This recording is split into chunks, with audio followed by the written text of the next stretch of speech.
அப்போது எது இங்கே முக்கியம்? எனக்கு வணிக ரீதியாக நான் வெற்றி பெற்றாதான் ஒரு இயக்குனராக எனக்கு அடுத்த பட வாய்ப்பு கிடைக்கும், ஒரு ப்ரொடியூசர் கிடைப்பார். என்கிட்ட 1000 கதை இருக்கலாம். தோழர் சொல்கிற மாதிரி தான், கடவுளை நீ சிக்னலில் வச்சா கூட யாரும் எடுக்காத கதைகள் என்கிட்ட இருக்கலாம்.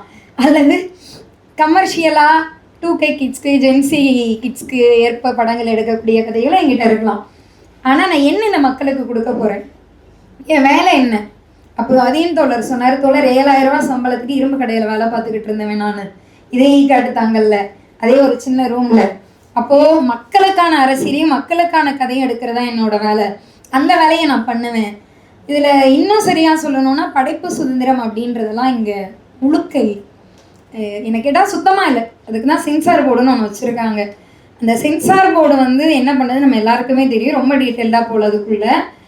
அப்போது ஒரு படைப்பாளி என்னுடைய கதையை நான் எப்படி வெளிப்படுத்தணும்னு யோசிக்கிறத விட எப்படி வெளிப்படுத்தினா சென்சார் போர்டு கிட்ட இருந்து தப்பிக்க முடியும்னு யோசிக்கிறதுக்காக ஒரு அழுத்தத்துக்குள்ளே தள்ளப்படுறாங்க. தோழர் அப்படி தான் சொன்னார். தோழர் நான் சென்சார் போர்டை யோசிச்சு தான் இந்த டைலாக்கை வச்சேன். அதாவது அந்த இராணுவ அதிகாரி பேசுகிற மாதிரி தான் மக்களை சுரண்டக்கூடிய அரசியலை கூட.